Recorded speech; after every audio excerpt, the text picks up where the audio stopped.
Hello and welcome back to Tresco Abbey Gardens. Thank you for joining me for another monthly update of what's been in flower here. July's weather has been all over the place, with large amounts of rainfall in the form of mizzle, interspersed with muggy spells of sunshine, which has been great for establishing plants, if not us gardeners. So let's crack on and have a look at what has been showing off recently. Let's go.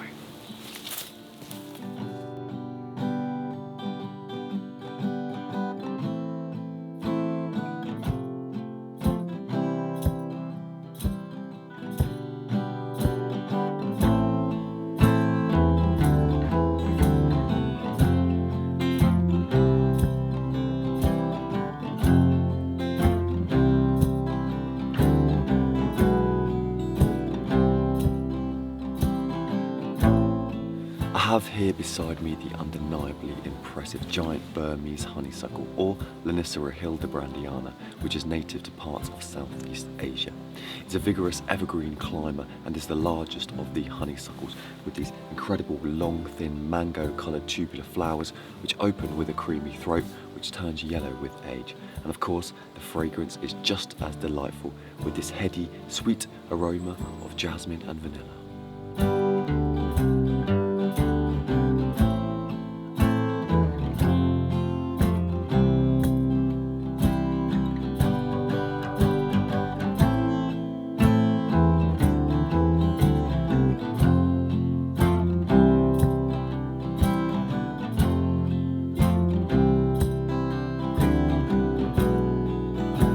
One of the key players in the garden at this time of year is the bugle lily, or Watsonia pilansii.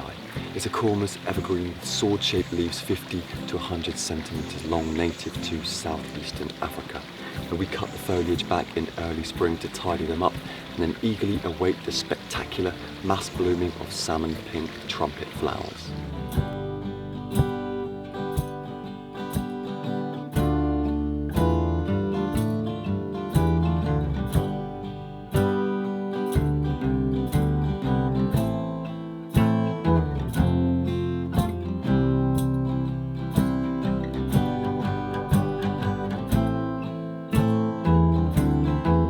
This is Anagasanthes flavidus, or the tall kangaroo paw, and is perhaps one of the strangest little flowers we have out in the garden at the moment.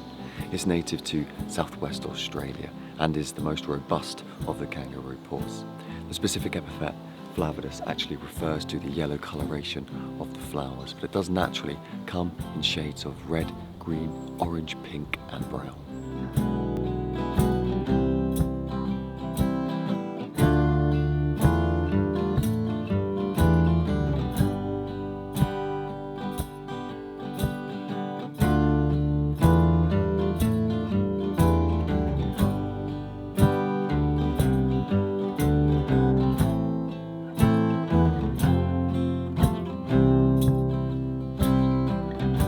Here beside me is Heliotropium arborescens, otherwise known as cherry pie, and it's a wonderful plant to welcome visitors into the garden with its delightfully sweet vanilla and marzipan fragrance that wafts on the summer breeze.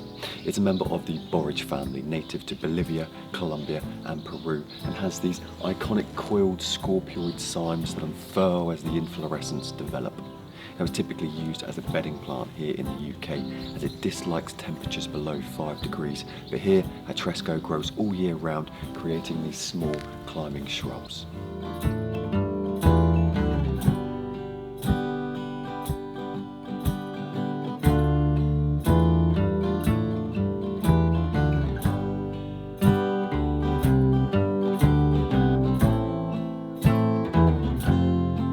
This is Erica cerinthoides, or the fire heath, and is one of many heathers endemic to southern Africa. And this has a large natural habitat range and can be variable in nature.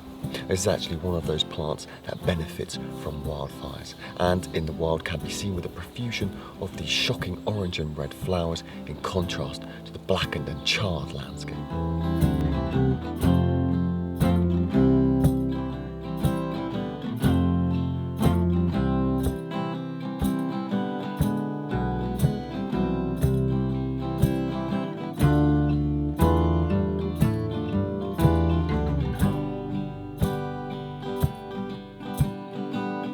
Here beside me is Lobelia excelsa, or devil's tobacco, an impressive evergreen shrub native to the seasonally dry tropical biome of north and central Chile.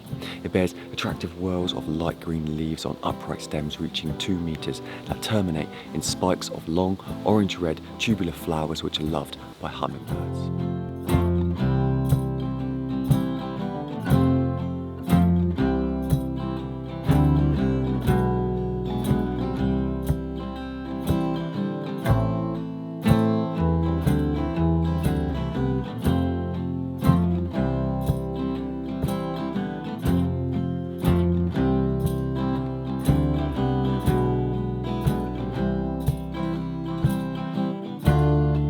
This peculiar looking plant beside me is the cabbage tree, otherwise known as Dendroceras littoralis or Sonchus brassicifolius. It's native to the Robinson Crusoe island in the Juan Fernandez archipelago of Chile. It's critically endangered in the wild due to habitat loss and teetered on the brink of extinction due to overgrazing from feral goats. Now, this is a member of the ASTERACEAE family, and you can see the resemblance these drooping orange flowers have to the common dandelion.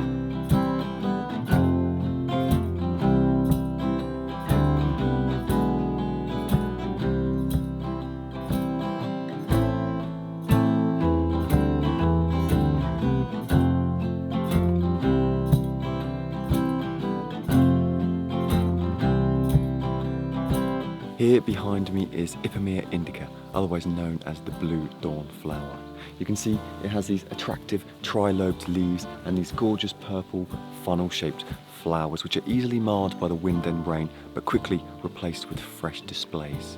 Now, it's a member of the bindweed family, Convolvulaceae, and it should come as no surprise that it's invasive in practically every Mediterranean climate zone across the globe.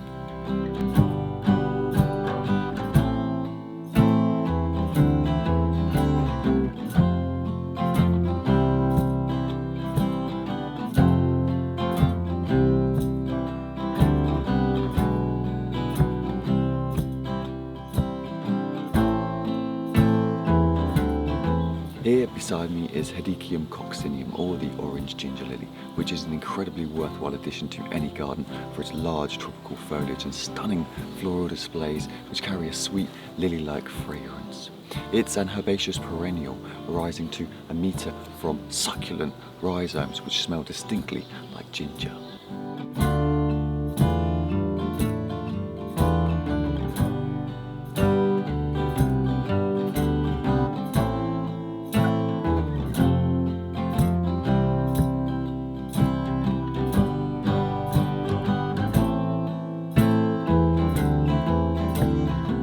Here we have the very rare and strikingly peculiar Muscia wollastonii, or giant Madeira bellflower, which is native to moist cliff sides in the few remaining laurel forests of Madeira. Now, it is an evergreen perennial, but may take a couple of years before building up enough energy to produce these whopping terminal flower spikes adorned with hundreds of exquisite yellow-green, narrow-petaled blooms.